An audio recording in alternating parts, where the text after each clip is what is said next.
Tapi risikonya sekali jatuh sampai karena dia senang bergerak tapi sebenarnya belum bisa mengontrol badannya dengan baik. Harap jadi Badung senang bergerak tapi tidak bekerja. Amin. Oke, kita akan membaca satu kebenaran firman Tuhan. Mari kita buka Alkitab kita di dalam kitab Kejadian. Kejadian pasal 6. Kejadian pasalnya yang ke-6. Untuk anak sekolah minggu bisa turun ke bawah. Sekolah minggu. Kejadian pasalnya yang ke-6. Kita baca mulai dari ayat 5 sampai dengan ayat 22.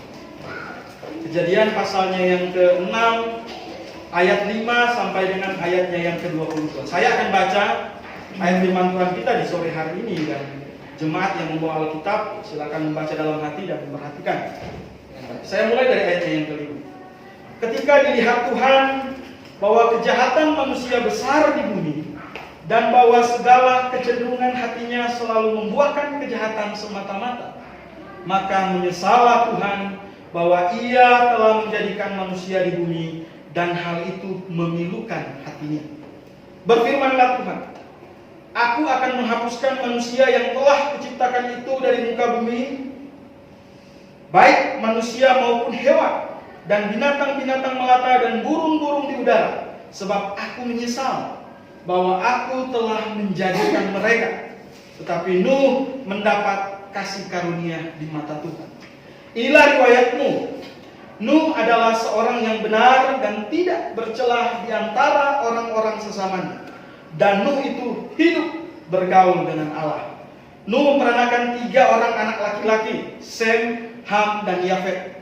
Adapun bumi itu telah rusak di hadapan Allah dan penuh dengan kekerasan.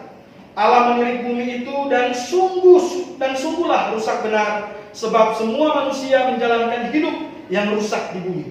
Berfirmanlah Allah kepada Nuh, Aku telah memutuskan untuk mengakhiri hidup segala makhluk, sebab bumi telah penuh dengan kekerasan oleh mereka, jadi aku akan memusnahkan mereka bersama-sama dengan bumi. Ayat 14. Buatlah bagimu sebuah bahtera dari kayu gofir. Bahtera itu harus kau buat berpetak-petak, dan harus kau tutup dengan pakal dari luar dan dari dalam. Beginilah engkau harus membuat bahtera itu: 300 hasta panjangnya, 50 hasta lebarnya, dan 30 hasta tingginya. Buatlah atap pada bahtera itu dan selesaikanlah bahtera itu sampai sehasta dari atas, dan pasanglah pintunya pada lambungnya. Buatlah bahtera itu bertingkat bawah, tengah, dan atas. Sebab sesungguhnya aku akan mendatangkan air bah meliputi bumi untuk memusnahkan segala yang hidup dan yang bernyawa di kolong langit. Segala yang ada di bumi akan mati binasa. Ayat 18. Tetapi dengan engkau aku akan mengadakan perjanjianku, dan engkau akan masuk ke dalam bahtera itu, engkau bersama-sama dengan anak-anakmu dan istrimu dan istri anak-anakmu. Dari segala yang hidup, dari segala makhluk, dari semua haruslah engkau bawa satu pasang ke dalam bahtera itu, supaya terpelihara hidupnya bersama-sama dengan engkau. Jantan dan betina harus kau bawa. Dari segala jenis burung dan dari segala jenis hewan, dari segala jenis binatang melata di bumi, di muka bumi, dari semuanya itu harus datang satu pasang kepadamu, supaya terpelihara hidupnya. Dan engkau bawalah bagimu segala apa yang dapat dimakan. Kumpulkanlah itu padamu untuk menjadi makanan bagimu dan bagi mereka. Ayat 22. Lalu Nuh melakukan semuanya itu tepat seperti yang diperintahkan Allah kepadanya, demikianlah dilakukannya. Mari kita berdoa. Kami bersyukur pada Tuhan dan Juru Selamat kami. Di tengah rasa sukacita jemaat GBA Bandung, karena Tuhan sudah memimpin jemaat ini ada di kota Bandung sampai pada tahun yang keempat. Artinya besok kami akan memasuki 1 tahun yang baru, yaitu tahun yang kelima dalam pelayanan kami. Dan tidak lengkap ketika kami bersyukur tanpa merenungkan kebenaran firman Tuhan. Di sore hari ini kami mau belajar firman Tuhan. Biarlah apa yang kami pelajari bersama-sama tertanam dalam hati kami bisa ingat dan kami bisa bawa pulang untuk diaplikasikan dalam kehidupan kami. Pimpin kami semua ya. Dalam rasa sukacita ini kami mau berdoa. Ada satu anggota jemaat yang sedang dalam keadaan sakit. Saudara Nomakmen. Dia sedang berbaring di rumah sakit sejak hari kemarin. Seharusnya dia bisa bersama-sama dengan kami, tetapi dia dalam keadaan tubuh yang lemah. Tuhan pimpin dia, berkati, mohon kesembuhan daripada Tuhan, agar dia bisa berjemaat bersama-sama dengan kami. Dan kami siap untuk belajar di dalam nama Tuhan Yesus. Amin. Bapak, Ibu, saudara-saudari kasih dalam Tuhan kita Yesus. Judul khotbah saya, kata ini bulan tahun Jumat. Judul khotbah saya adalah Jemaat yang Bersaksi.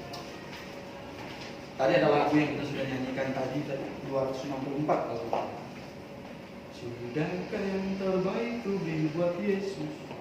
Kemudian refnya, berapa orang sesat yang ku bantu, yang telah ku bawa pada Kristus. Lagu yang sangat menyentuh. Lagu yang ditulis oleh orang yang sebenarnya sama dengan kita. Rindu supaya orang lain diselamatkan. Amin. Anda rindu? Harus. Berapa orang sesat yang kita. Tuhan Yesus tidak pernah larang kita membantu orang susah secara ekonomi. Kalau kita punya, bisa bantu.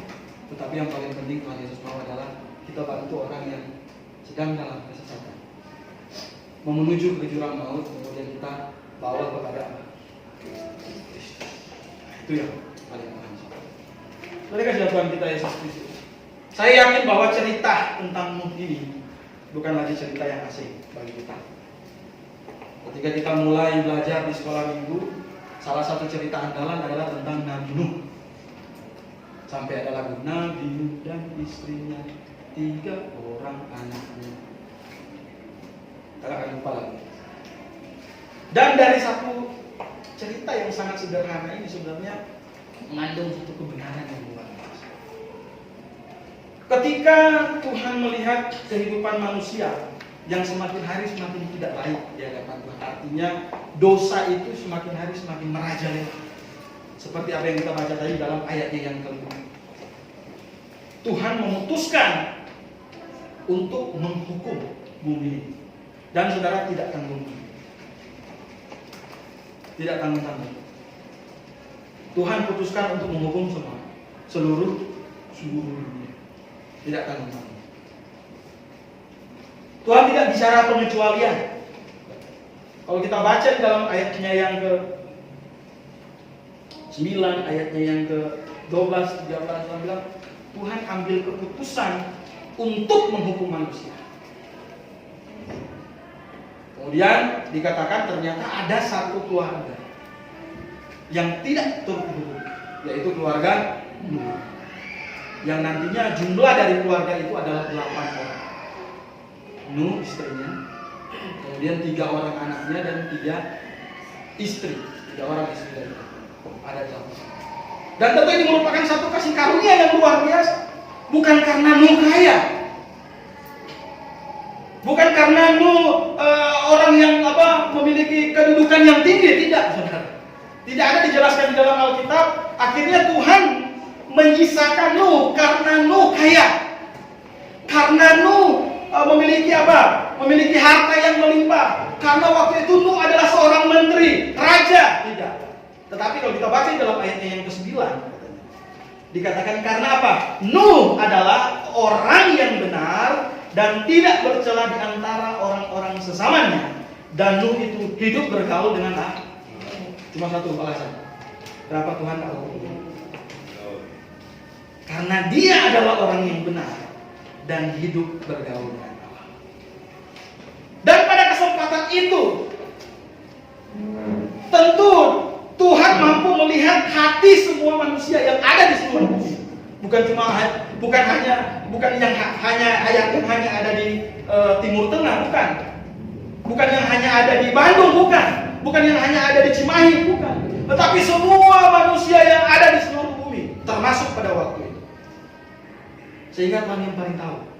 Ternyata dari banyaknya manusia yang ada pada saat itu, bayangkan, cuma satu keluarga yang benar-benar percaya kepada Tuhan. Kan Tuhan punya prinsip bahwa manusia, orang yang sudah diselamatkan itu harus jadi garam kepada banyak orang. Tetapi kelihatannya kurang apa? Kurang efektif.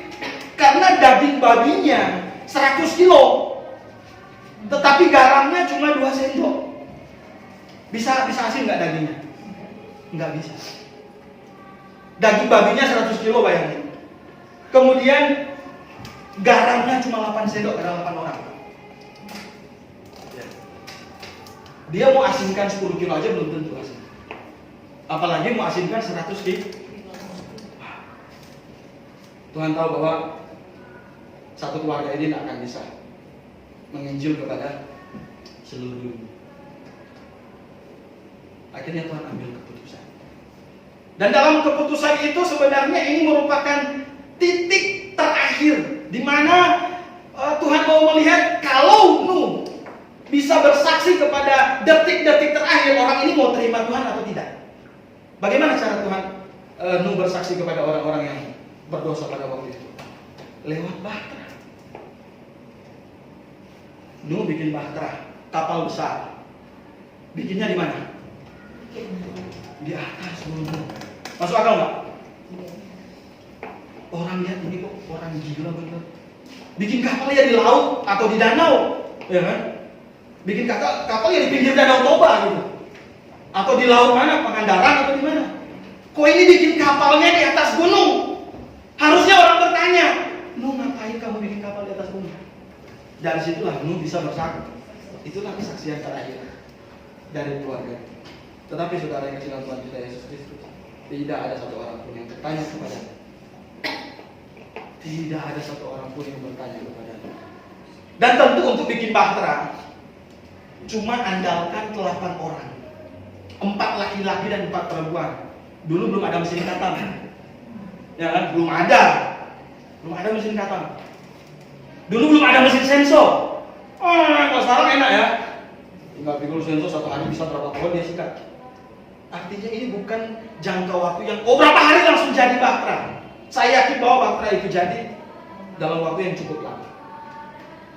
Sehingga ada jangka waktu yang sangat panjang yang Tuhan sudah berikan kepada manusia pada saat itu untuk mengamati apa yang dilakukan orang ini. Keluarga satu ini, ayah-ayah wahai, bikin kapal kok di atas gunung. Kalau Pak Halawa bikin kapal di atas Lembang sana, ya kan? Saya pasti bertanya, Pak Halawa kurang kerjaan. Kok bikin kapal di atas apa? Di atas di bawah kaki bukit Tangkuban Perahu ngapain? Kenapa nggak ke Pangandaran? Saya pasti bertanya. Apalagi kalau saya kenal Bapak Halawa. Pak Halawa. Halawa bilang ya, untuk rekreasi keluarga supaya bisa rasa naik kapal kayu. Tapi Nuh harusnya akan menjawab dengan benar ketika orang-orang bertanya. Saudara kasih Tuhan kita Yesus. Zaman Nuh, zaman di mana keluarga itu dipakai oleh Tuhan sebagai tiang penopang dan dasar kebenaran. Artinya supaya kalau anak-anak, istri-istri, keponakan-keponakan mau cari tahu kebenaran, Tuhan datang kepada Bapak. Karena Tuhan waktu itu pakai Bapak sebagai tiang penopang dan dasar kebenaran. Dulu belum ada bangsa Israel. Bangsa Israel nanti beratus tahun kemudian baru ada bangsa Israel. Nah, di zaman di situ ayah memiliki satu pengaruh yang sangat penting dalam kehidupan kerohanian keluarga. Dan ternyata pada zaman itu cuma satu bapak yang benar-benar benar. Yang lain bapaknya benar ya. Oleh sebab itu Tuhan ambil keputusan untuk hukum. Nah sekarang kita masuk di zaman di mana bukan lagi keluarga atau bapak sebagai tiang penopang dan dasar kebenaran, Tetapi sekarang kita berada di masa di mana gereja, Tuhan mempercayakan gereja sebagai tiang penopang dan dasar kebenaran. Oleh sebab itu orang kalau mencari kebenaran, orang tidak perlu ke Israel, nggak dapat kebenaran di sana. Yang ada Anda buang puluhan juta. Kalau mau cari kebenaran datang ke gereja. Dan tentu apa yang terjadi di masamu itu tidak jauh berbeda dengan kondisi kita pada saat ini, di mana semua manusia semakin hari semakin jahat. Ada yang ikut berita akhir-akhir ini? Ada anak kecil bunuh bocah bayi. Kemudian dia masukin di mana? Lemari. Habis itu dia datang apa? Ke polisi. Pak, saya ada bunuh anak kecil. Ini anak kecil, remaja. Bunuh bayi, kemudian dia masukin ke dalam lemari. Ditanya, kenapa kamu bunuh anak itu? Saya nonton film. Anak kecil bisa membunuh. Dan ini menunjukkan fakta bahwa benar apa yang dikatakan oleh firman Tuhan. Semakin hari manusia semakin jahat, tidak semakin baik. Ketika manusia jatuh ke dalam dosa, ya kan? Waktu itu Adam dan Hawa manusia pertama jatuh ke dalam dosa. Akhirnya manusia itu tidak bisa lagi pergi ke surga, karena sorga adalah tempat yang maha kudus. Dan bukan cuma Adam dan Hawa yang berdosa. Siapa yang berdosa? Semua kita. Semua kita di dunia ini adalah manusia berdosa. Tidak ada satu manusia pun di dunia ini yang tidak berdosa. Amin. Anda percaya itu? Karena Alkitab ajarkan seperti itu. Roma pasalnya yang ketiga, ayatnya yang ke-23, firman Tuhan berkata, sebab semua manusia telah berdosa dan telah kehilangan sebagian kemuliaan Allah. Roma pasalnya yang ketiga, ayatnya yang ke-10, tidak ada orang yang benar, seorang pun tidak. Di dunia ini semua manusia sudah berdosa. Dan progresivitas dosa itu terus naik, saudara. Terus naik. Kalau dulu orang pukul saudara sendiri itu malunya minta ampun. Betul nggak? Dulu. Coba tanya sama kakek kita. Kalau ada yang pukul satu keluarga sendiri itu malunya minta ampun. Sekarang jangankan pukul, dibunuh aja dia nggak malu. Betul? Habis bunuh keluarganya, dia masih bisa pasang badan. Ini nggak kuat. Itu artinya ternyata manusia semakin hari semakin tidak baik. Dosa yang ada dalam kehidupan manusia, ya kan, terus menggerogoti pikiran dan hati manusia, sehingga kecenderungan untuk berdosa itu terus berlanjut, baik dalam pikiran maupun dalam perbuatan. Oleh sebab itu, jangan heran kadang-kadang anak-anak bisa bohong, karena manusia itu diciptakan dari benih dosa. Kita semua adalah keturunan dari Adam dan Hawa dan punya posisi yang sama seperti Adam dan Hawa, yaitu manusia berdosa. Dan Nuh menjalankan tugasnya dengan baik. Dia bersaksi, walaupun mungkin orang akan hina dia, orang akan lihat dia aneh, orang dia bodoh, tapi dia bersaksi. Dan katanya dilakukan menurut apa katanya ayat 22, lalu Nuh melakukan semuanya itu tepat seperti yang diperintahkan Allah kepadanya, demikianlah dilakukan. Jadi ternyata satu titik perintah pun dari Tuhan tidak ada yang diabaikan olehmu. Sekarang kita hidup di zaman yang berbeda denganmu. Di zaman di mana Tuhan percayakan jemaat sebagai tiang penopang dan dasar kebenaran. Dan kita punya tanggung jawab. Jemaat punya tanggung jawab itu untuk bersaksi. Dan jangan kira kondisi itu dengan kita sekarang, bisa aja zaman Nuh itu agak brutal-brutal, orang namanya juga manusia purba. Tidak. Tuhan bilang di dalam Alkitab, coba kita buka dalam Timotius 2 Timotius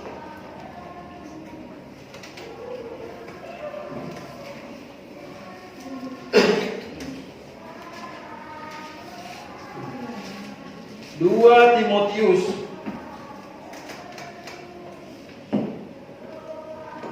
3.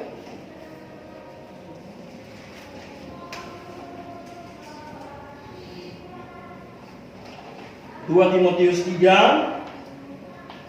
ayat 13. 2 Timotius 3 ayat 13. Sudah dapat semua? Kita baca bersama-sama dalam hitungan ketiga. 1, 2, 3. Sedangkan orang jahat dan penipu akan bertambah jahat. Mereka menyesatkan dan disesatkan. Ini yang kita bilang. Judulnya apa? Keadaan manusia akhir zaman. Orang jahat dan penipu akan bertambah jahat. Artinya saudara, Nuh di zaman dulu punya tanggung jawab untuk bersaksi. Kita juga di zaman sekarang punya tanggung jawab untuk bersaksi. Karena orang jahat bertambah jahat. Dari kasih Tuhan kita Yesus Kristus. Sebelum kita bersaksi, ada 2 hal yang mesti kita pahami sebagai gereja. Ada 2 hal yang mesti kita pegang kuat. Ada 2 hal yang mesti kita pegang erat supaya kita bisa bersaksi. Dan itu kita mesti yakini benar-benar di dalam hati kita. Kalau tidak, bagaimana mungkin kita akan bersaksi? 2 hal itu yaitu tentang apa? Sikap kita terhadap Alkitab. Dan yang kedua, kepastian kita akan keselamatan. 2 ini yang mesti kita pegang kuat supaya bisa bersaksi. Maksudnya apa? Sikap kita terhadap Alkitab. Sekarang saya punya Alkitab. Sekarang kita anggap apa Alkitab? Kita anggap apa ini? Apakah kita anggap ini sebagai buku rohani saja? Yang kemungkinan besar ada salah. Dan tidak menutup kemungkinan sebagiannya bukan firman Tuhan. Ini mesti kita pahami. Orang Kristen sejati harus benar-benar mengerti dan memahami buku yang dia pegang itu buku apa. Apakah buku yang dia pegang ini hanya sebatas buku ilmu pengetahuan IPA, IPS dan lain-lain? Oh, sama dengan buku-buku ilmu pengetahuan, kasih tahu hal-hal yang kita tidak tahu. Ya kan? Buku ilmu pengetahuan begitu kan?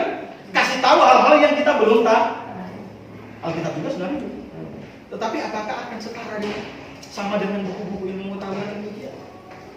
Atau ini hanya sekedar cerita tokoh-tokoh hebat yang dulu pernah hidup 2000 tahun yang lalu dan 6000 tahun yang lalu?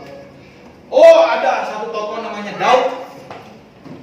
Raja gagah perkasa, badannya tidak besar, tetapi kepemimpinannya hebat. Ada namanya Nabi Musa, seorang yang dipakai Tuhan untuk membawa bangsa Israel keluar dari tanah perbudakan. Kemudian ada pahlawan namanya siapa lagi? Yosua. Sampai sekarang ada orang bikin organisasi Panji Yosua. Tahu tujuannya apa? Apakah sekedar itu? Bagaimana sikap kita? Apa yang Anda tahu tentang Alkitab? Bahwa Alkitab yang paling penting, bahwa Alkitab yang saya dan Anda pegang ini yang paling penting, yang mesti kita tahu dan kita pahami, dan itu mesti ingat terus di dalam pikiran kita bahwa buku yang kita pegang ini adalah satu-satunya. Satu-satunya. Itu penting. Artinya di luar Alkitab tidak ada firman Tuhan, baik lisan maupun dalam bentuk tulis. Dan orang Kristen harus berbangga dengan itu, betul tidak? Ada orang Kristen ketika bilang Alkitab satu-satunya firman Tuhan, dia tersinggung. Jangan. Jaga toleransi.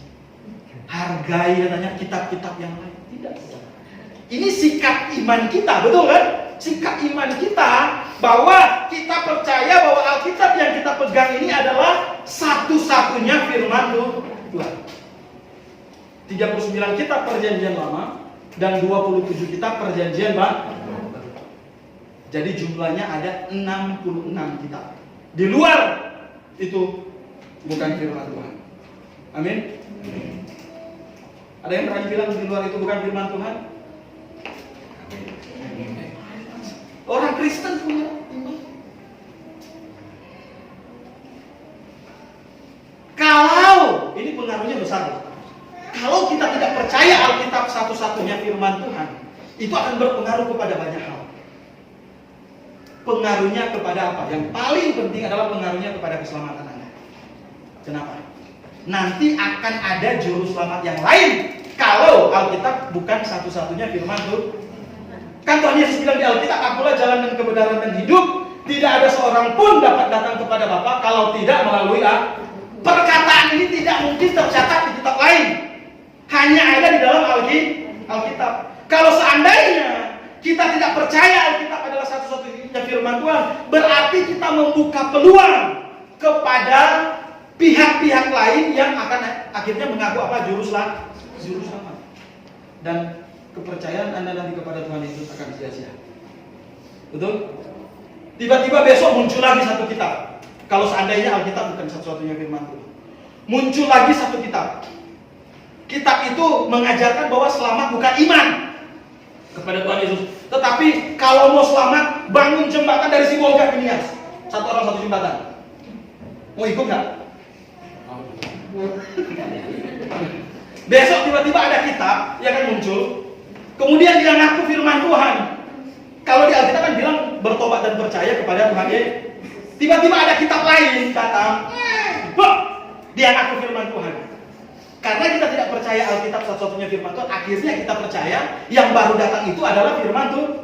Dia ajarin yang tinggal di Sumatera Utara untuk selamat bangun jembatan dari Sibolga ke Teluk Dalam, atau dari Sibolga ke Gunung Stoli.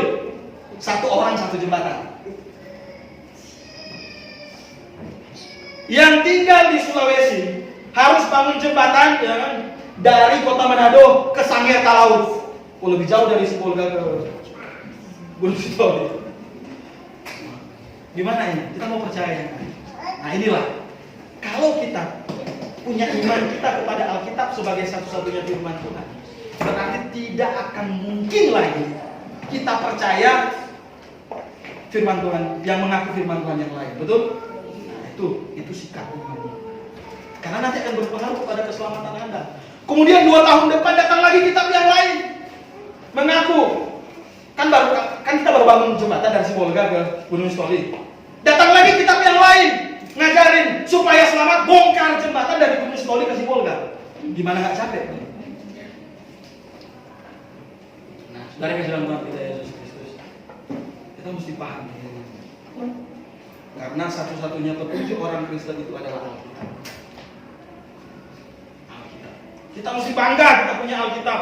Bukan karena harganya mahal, semakin hari semakin bukan, saudara. Tetapi isinya, prinsipnya, hal-hal yang diajarkan di dalam Alkitab, dan yang paling penting di dalam Alkitab, atau Alkitab adalah kitab satu-satunya yang bisa membawa petunjuk Anda pergi ke surga. Di kitab yang lain tidak. Itu yang iman, itu prinsip pertama yang mesti kita pertahankan sebagai jemaat. Kembali kepada fondasi awal. Bagaimana sikap kita kepada Alkitab. Kemudian yang kedua, sikap kita, yaitu tentang kepastian keselamatan. Kan kita sudah percaya Alkitab adalah satu-satunya firman Tuhan, dan akan lebih mudah untuk mengantarkan kita masuk ke dalam Alkitab itu sendiri, dan akhirnya membawa kita kepada pemahaman yang benar tentang keselamatan. Kenapa keselamatan itu penting, saudara? Karena keselamatan itu bicara kepada akhir hidup Anda. Dan itu hanya diputuskan satu kali dalam dunia ini. Ketika saya mati, saya mau pergi ke mana? Ada yang pengen ke neraka? Ada yang mau pergi ke neraka? Semua mau pergi ke surga. Tapi tentu yang paling penting kita mesti tahu petunjuk Alkitab tentang kepastian dari keselamatan. Keselamatan itu penting karena ini bicara kepada setelah saya mati saya mau kemana. Dulu waktu saya belum diselamatkan, setiap tidur itu yang ada di pikiran saya adalah Tuhan, habis mati mau kemana, habis mati mau kemana. Karena tidak punya kepastian keselamatan. Sampai tidur kayak kalau orang kampung bilang ketindisan apa sih? Jadi kayak ditumpak pakai bantal gitu muka kita. Tuhan maaf. Tadi malam saya mabuk kok. Kenapa begitu? Karena tidak ada kepastian keselamatan. Kalau orang punya kepastian keselamatan, dia tidur pun akan tenang. Kalaupun saya tidur, kemudian tiba-tiba ada pesawat Boeing 747 jatuh tepat di atas kepala saya, pasti saya akan pergi ke surga. Amin. Itu karena punya kepastian keselamatan. Bagaimana caranya? Kita semua adalah manusia berdosa, tidak bisa pergi ke surga. Itu prinsip yang mesti kita ingat. Surga adalah tempat yang maha kudus, dan di sana bertahta Allah yang maha kudus. Artinya kalau mau ke surga kita harus kudus, betul nggak? Kan itu kan syaratnya harus kudus. Tetapi bagaimana caranya kita mau kudus? Oh, banyak sekarang agama mengajarkan berbuat baik supaya kudus, beramal supaya kudus, rajin puasa tidak 30 hari 30 malam supaya kudus katanya. Kemudian apa? Bangun gereja banyak-banyak supaya kudus. Dengan Tuhan kita Yesus, itu adalah usaha manusia yang sia-sia, yang tidak akan mungkin membawa kita pergi ke surga. Ketika saya bantu siapa? Bapak Joshua. Bapak Joshua saya bantu. Pak, ini ada makanan 1 bungkus. Apakah saya langsung jadi kudus? Sebanyak apapun saya kasih makanan ke Pak Joshua, tidak akan pernah jadi kudus. Karena manusia tidak mampu melakukan itu dengan tindakan manusia sendiri. Kalau mau dapat kekudusan itu pakai cara manusia, saudara, hanya orang yang kuat yang mampu, hanya orang yang beruang yang mampu, hanya orang yang kaya yang mampu. Sedangkan kita bagaimana mungkin mampu melakukan hal itu? Kalau seandainya syarat masuk surga itu harus berbuat baik, orang kaya akan berlomba-lomba untuk membantu, termasuk tante-tante kita, saudara. Karena mereka jauh lebih kaya dari kita. Tiba-tiba hari ini datang satu konglomerat, bawa satu baju, besok datang lagi konglomerat, bawa satu celana pendek satu. Jadi kenapa banyak konglomerat yang bawa bantuan ke kita? Karena syarat masuk surga adalah berbuat baik. Kita nggak bisa, saudara, karena tidak punya daya untuk hal itu. Intinya tidak mungkin usaha manusia itu bisa menyelesaikan dosa, karena bertentangan dengan sifat Tuhan yang maha adil. Tuhan adalah pribadi yang maha adil. Oleh sebab itu dia harus memberikan cara yang seadil-adilnya supaya semua manusia itu bisa pergi ke surga. Yang sakit bisa pergi ke surga, yang lumpuh bisa pergi ke surga, yang kurang uang bisa pergi ke surga, yang kaya juga bisa pergi ke surga dengan syarat yang sama. Bagaimana caranya? Yaitu Yesus Kristus. Jawabannya hanya satu, adalah Yesus Kristus datang ke dunia. Datang ke dunia bukan supaya dia jadi artis dan setia, saudara. Datang ke dunia dengan satu tujuan, untuk menebus dosa saya dan Anda. Dalam Ibrani pasal yang kedua ayatnya yang ke-9 dikatakan, dia dibuat sedikit lebih rendah daripada malaikat-malaikat, kemudian nanti akan mengalami maut supaya manusia diselamatkan. Wow. Dia seharusnya itu bertahta di surga. Tetapi untuk menyelamatkan kita, manusia terhina di dunia ini, dia rela mengambil rupa seperti manusia.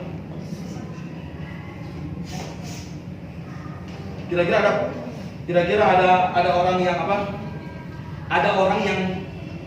Kita pernah dengar nggak? Ada orang yang kaya, orang yang berpengaruh di dunia ini, akhirnya apa? Dia ambil keputusan, saya jadi miskin dan kalian jadi kaya. Ada nggak? Hah? Saya jadi miskin dan kalian jadi kaya.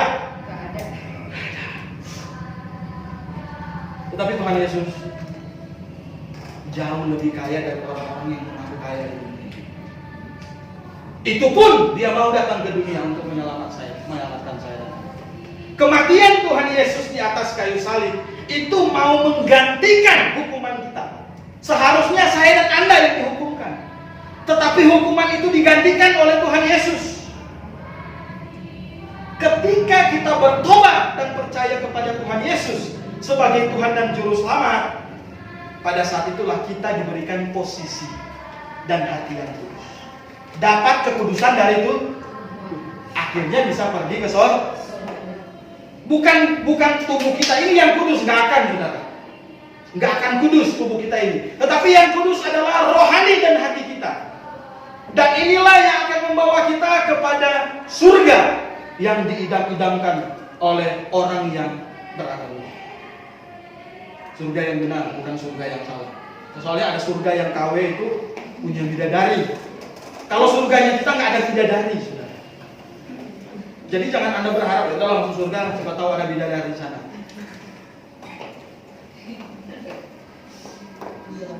Jadi kita bisa masuk surga karena dapatkan posisi yang kudus yang Tuhan Yesus berikan kepada kita. Oleh sebab itu, di dalam Alkitab Anda sering baca, Paulus bilang, Paulus menuliskan surat kepada orang-orang kudus yang ada di jemaat Roma, orang-orang kudus yang ada di jemaat Efesus dan seterusnya. Maksudnya apa? Itu orang-orang yang sudah percaya.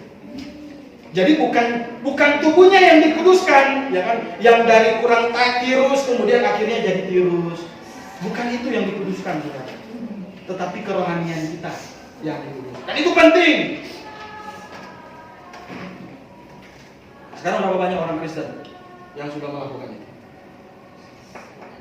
Berapa banyak orang Kristen yang sudah sungguh-sungguh percaya, bertobat, terima Tuhan Yesus sebagai Tuhan dan Juru Selamat dan mau hidup untuk Tuhan Yesus. Bertobat artinya apa? Menyesal. Menyesali semua dosa yang sudah kita lakukan. Percaya kita adalah manusia berdosa dan menyesal semua dosa yang sudah kita lakukan. Percaya apa? Percaya kepada penghukuman. Tuhan Yesus sudah dihukumkan untuk menggantikan posisi kita. Seharusnya saya dan Anda yang dihukumkan, tetapi hukuman itu digantikan oleh Tuhan dan Juru Selamat. Nah, ini iman yang benar. Iman yang benar itu adalah iman yang harus disertai dengan pertobatan. Kalau cuma, saya mau percaya Tuhan Yesus tapi nggak mau bertobat, itu bukan iman yang benar. Jadi iman yang benar itu percaya Tuhan Yesus kemudian bertobat. Ini dua poin penting yang harus dimiliki oleh jemaat supaya dia bersaksi. Kalau dia tidak paham tentang masalah ini, bagaimana jemaat bisa bersaksi? Betul? Apa yang jemaat mau sampaikan? Saya gereja yang bersaksi, tetapi dia tidak tahu apa yang dia mau saksikan kepada orang. Kalau jemaat punya pemahaman, gereja punya fondasi yang seperti ini, dia akan bisa bersaksi kepada orang-orang yang ada di luar. Dan barulah kita menyanyi, berapa orang sesat yang kubantu. Jadi di dalam pikiran kita itu ada pertanyaan, berapa orang sesat yang kubantu terus. Setiap hari kita tanya, berapa orang sesat yang kubantu, berapa orang sesat yang kubantu. Kalau kita belum pasti diselamatkan, kita tidak mungkin akan bertanya dalam kehidupan kita, berapa orang sesat yang kubantu. Karena hidup kita pun masih perlu dibantu. Saudara kasih Tuhan kita Yesus. Jemaat yang benar, jemaat yang Alkitab benar, harus punya dua dasar ini, supaya dia bisa bertanggung jawab, dia bisa bersaksi dengan baik.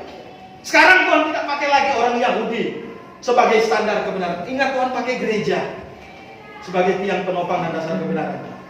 Ini ada ayatnya, 1 Timotius 3 ayatnya yang ke-15. Jemaat dari Allah yang hidup, tiang penopang dan dasar kebenaran. Sekarang Tuhan pakai program jemaat. Masuk ke dalam jemaat, pelajari firman Tuhan dengan baik, supaya kita jadi jemaat yang bisa bersaksi.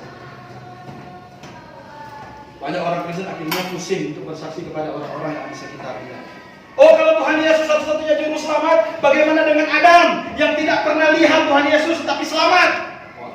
Ini pertanyaan yang bikin orang pusing. Kalau seandainya Adam selamat tidak lewat Tuhan Yesus, berarti Tuhan Yesus bohong. Karena Tuhan Yesus yang klaim bahwa dialah satu-satunya juru selamat. Bayangin, selisih dari Adam ke Tuhan Yesus 6.000 tahun, saudara. Itu bukan main-main. 4.000 tahun, 4.000 tahun selisihnya. Adam gak pernah ketemu Yesus. Masa sih Adam bisa selamat lewat Yesus? Nggak masuk akal. Tapi bagi Tuhan itu. Orang percaya perjanjian lama selamat juga harus lewat Yesus Kristus. Kalau tidak lewat Yesus Kristus, mereka tidak akan mungkin selamat. Caranya bagaimana? Mereka bertobat dan percaya kepada janji Tuhan untuk kirim juru selamat sambil potong domba. Kalau kita sekarang tak perlu lagi potong domba, karena yang dilambangkan domba tersebut sudah ada. Siapa lambang dari domba itu? Yesus Kristus. Nah, Yohanes bilang, inilah anak domba Allah yang menghapus dosa dunia. Dia tunjuk kepada Tuhan Yesus.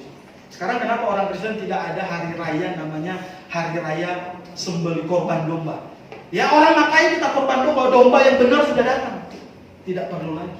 Kalau orang perjanjian lama, benar, mereka potong domba korban sambil percaya kepada juru selamat yang dijanjikan oleh Tuhan. Kapan juru selamat itu dijanjikan? Sejak manusia jatuh ke dalam dosa. Kejadian 3 ayat yang ke-15. Tuhan langsung menjanjikan juru selamat kepada Adam dan Hawa. Bukan domba itu yang menyelamatkan, tetapi domba itu merupakan apa? Bukti iman dia.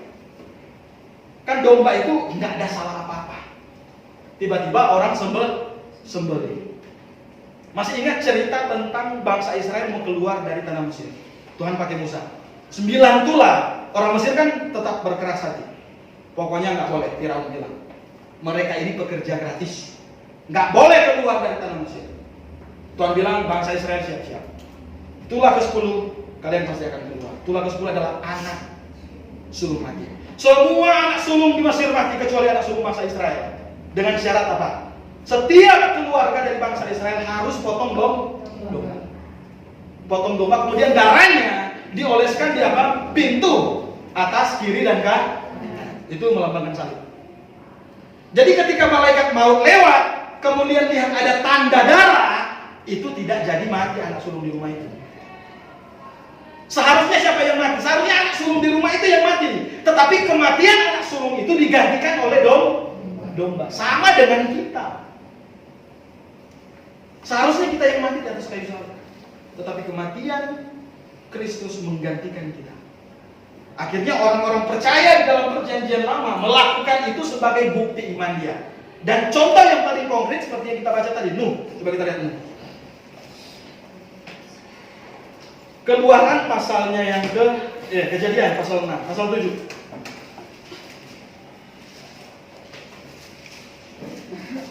Kejadian pasalnya yang ke-7. Ini waktu pasal 8, maaf, pasal 8 setelah air bah surut.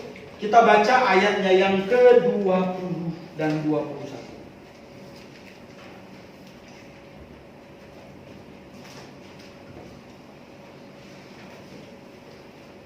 Ayat 20, lalu Nuh mendirikan mesbah bagi Tuhan dari segala binatang yang tidak haram dan dari segala burung yang tidak haram diambilnya beberapa ekor, dan ia mempersembahkan korban bakaran di atas mesbah itu. Ketika Tuhan mencium persembahan yang harum itu, berfirmanlah Tuhan dalam hatinya, aku takkan mengutuk bumi ini lagi karena manusia, sekalipun yang timbulkan hatinya adalah jahat, dan seterusnya. Jadi setelah Nuh keluar dari bahtera, tindakan pertama yang dia lakukan adalah apa?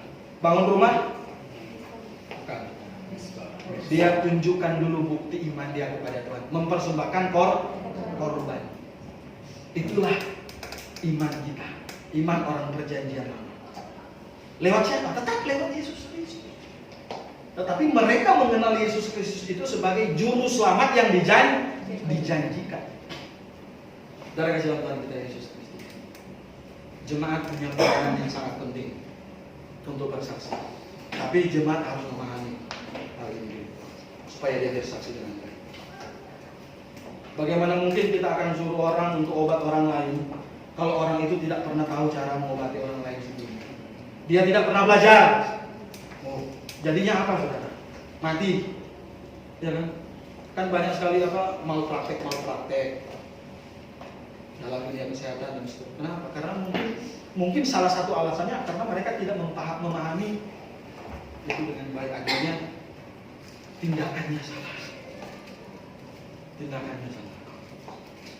Mari kita merenungkan kebenaran firman Tuhan. Anggota jemaat yang dikasih dalam Tuhan kita Yesus Kristus. Kita sudah 4 tahun. Dan sepanjang 4 tahun kita punya pesan yang sama setiap hari. Menjadi jemaat yang bersaksi. Bersaksi. Biarlah pesan ini ada di dalam hati dan pikiran kita. Bawa orang-orang itu ke bangku supaya mereka bisa mengenal Allah yang benar. Saudara kasih Tuhan kita. Jemaat dari Allah yang hidup, tiang penopang dan dasar adalah jemaat yang mampu bersaksi. Tapi dia harus punya pemahaman firman Tuhan yang baik. Kalau kita mau datang ke gereja hanya untuk hura-hura, tidak perlu ke gereja. Betul?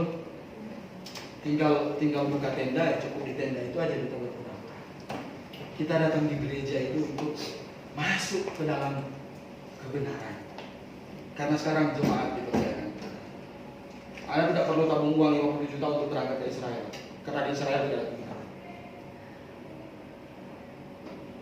Dulu Israel Tuhan sudah tolak, karena mereka menolak Tuhan. Siapa yang mereka tolak waktu itu? Tuhan ya? Mereka tidak mau percaya kepada Tuhan Yesus sebagai Mesias yang dijanjikan.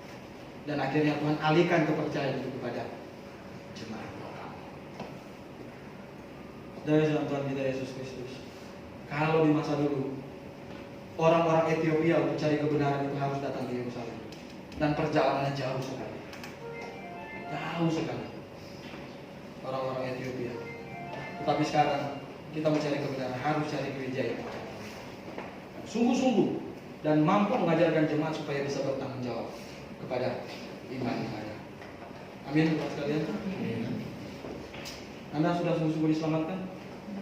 Ada yang sudah sungguh-sungguh diselamatkan? Kapan saya masuk pasti?